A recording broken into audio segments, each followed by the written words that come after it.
샬롬 8월 24일 이슬기도 오신 여러분 환영합니다. 우리 암송 데살로니가전서 5장 24절입니다. 너희를 부르시는 이는 미쁘시니 그가 또한 이루시리라. 한 번 더 하겠습니다. 너희를 부르시는 이는 미쁘시니 그가 또한 이루시리라. 아멘. 오늘 우리는 사무엘상 16장, 로마서 14장, 그리고 예레미야 애가 1장, 시편 32편을 중심이라는 관점에서 함께 살펴보겠습니다.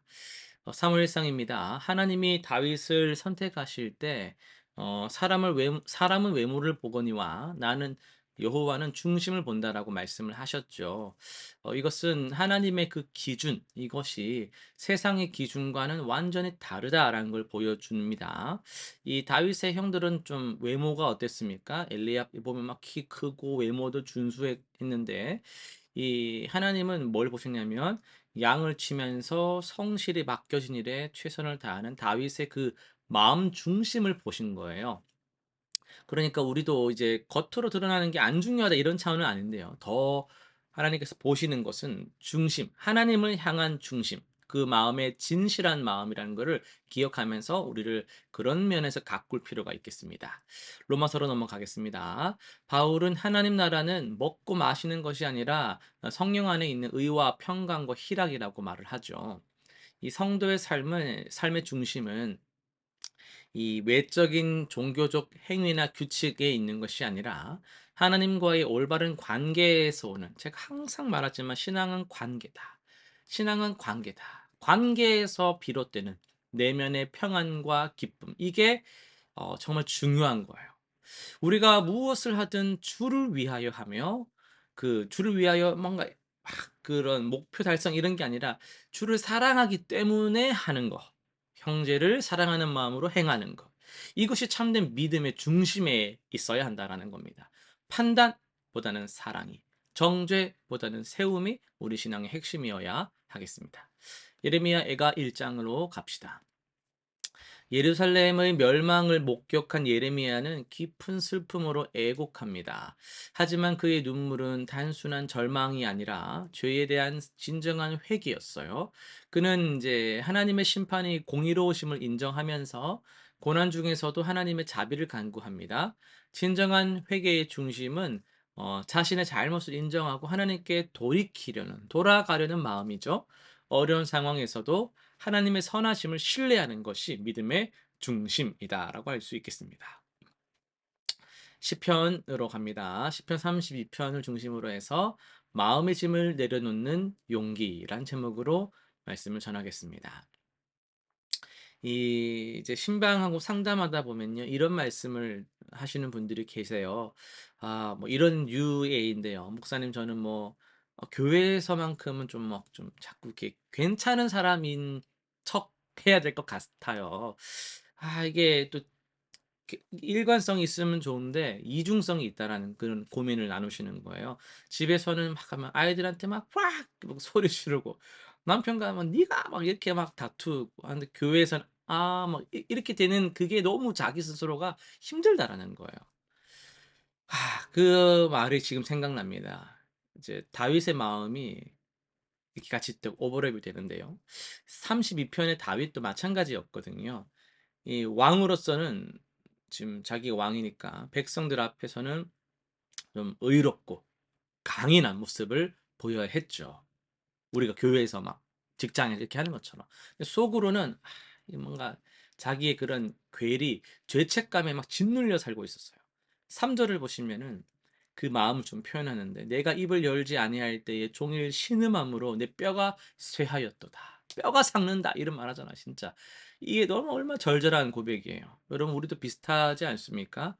직장이나 뭐 학교에서 능력 있는 사람으로서 괜찮은 사람으로서 가정에서는 또 참 똑바른 올바른 부모로서 막 교회에서는 믿음 좋은 성도로서 이렇게 좀 뭔가 그 적어도 평균은 막 유지하려고 애를 쓰는 그런 모습들이 있단 말이죠. 하지만 정작 우리 마음 깊숙한 곳에는요. 막 한숨 나오는 영역들이 있어요.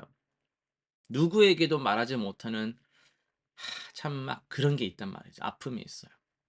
그런 것들 세세하게 살펴보면은 뭐 아이에게 화를 낸 후에 그런 이러려고 한 게 아닌데 막 내가 원하는 게 이런 거 아니었는데 막 그런 후회도 생기기도 하고 동료 관계에서도 막 질투, 시기 이런 마음도 막 '나 꼭 내가 이것밖에 안 되는 사람인가?' 막 이런 생각도 들 수도 있겠고 막 가족에게조차도 이거는 굳이 말하려니 참 좀 거시기한 그런 이제 자기 자신에 대한 실망감들이 있단 말이에요. 다윗은 이런 상황을 4 절에 보면 "주의 손인 주야로 나를 누르시오니 내 진액이 빠져서 여름 가뭄에 마름같이 되었나이다 셀라." 이렇게 표현했습니다.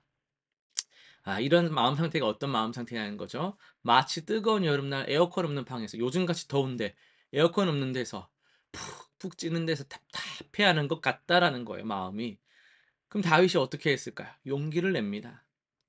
용기를 내요. 여러분 이렇게 시편이 그냥 한 절 한 절 쉽게 가는 것 같지만 그 시간을 한번 우리가 상상해 보세요. 너무나도 쉽지 않은 거거든요. 근데 다윗은 용기를 냅니다. 더 이상 혼자 끙끙 앓지 않기로 결심을 한 거예요. 5 절로 갑니다. "내가 이르기를 내 허물을 여호와께 자복하리라 하고 주께 내 죄를 아뢰고 내 죄악을 숨기지 아니하였더니 곧 주께서 내 죄악을 사하셨나이다." 셀라. 이렇게 갑니다. 여러분 이 얼마나 큰 용기입니까? 왕입니다. 왕이 그 자리에서 자기의 잘못을 인정한다라는 것, 완벽해 보이려던 가면을 벗는다라는 건 말이죠.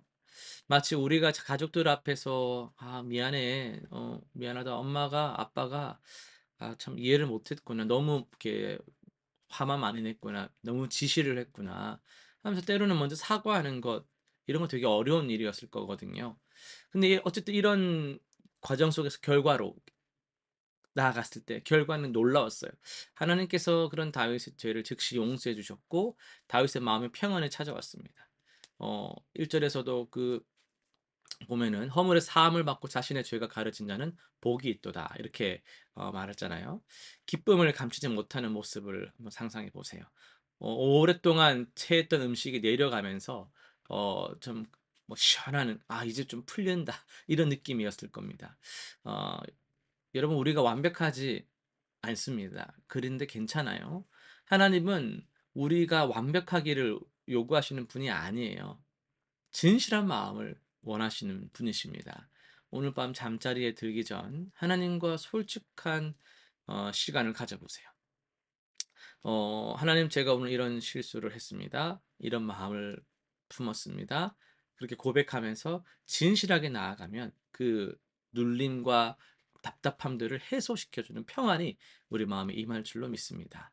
실천상 3 가지 한번 정리해 볼게요. 첫 번째는 매일 저녁 가족들과 함께 하루를 돌아보면서 서로에게 뭐 매일은 아닐 수도 있겠지만 이렇게 일 주일에 한 번 정도는 기회를 내서 좀 '내가 그때는 그냥 이렇게 넘어갔는데 사실 미안했다.'라는 그런 것들을 나누고 용서를 구하는 시간을 꼭 가져 보시길 바라요. 쉽지 않을 수 있지만 소통, 관계를 위한 너무나도 소중한 시간입니다. 두 번째, 신뢰할 만한 형제 자매 한 분을 정해서 정기적으로 그런 교제 시간을 만들어 보세요. 그리고 기도해 주는 관계를 만들어 보시기 바랍니다. 세 번째, 완벽해 보이려는 부담감이 들 때마다 '하나님은 나의 진실한 마음을 보신다.'는 말씀을 기억하고 자연스러운 모습으로 살아가시길 바랍니다. 기도하고 마치겠습니다. 하나님 아버지, 때로는 사람들 앞에서 좋게 보이고 싶어서 애를 썼던 그런 모습, 참 그래서 지쳐버린 그런 모습을 고백합니다. 하나님 우리를 불쌍히 여겨 주옵소서. 완벽할 수 없는 걸 알면서도 완벽하려고 애를 썼던 우리의 시간들이었고 그런 우리의 모습조차도 받아주시고 용서해 주시는 주님의 그 사랑에 감사를 드립니다. 진실한 마음으로 주님을 대하고 또 이웃을 사랑하면서 살아갈 수 있는 우리 되게 하여 주옵소서. 예수님의 이름으로 기도드립니다. 아멘.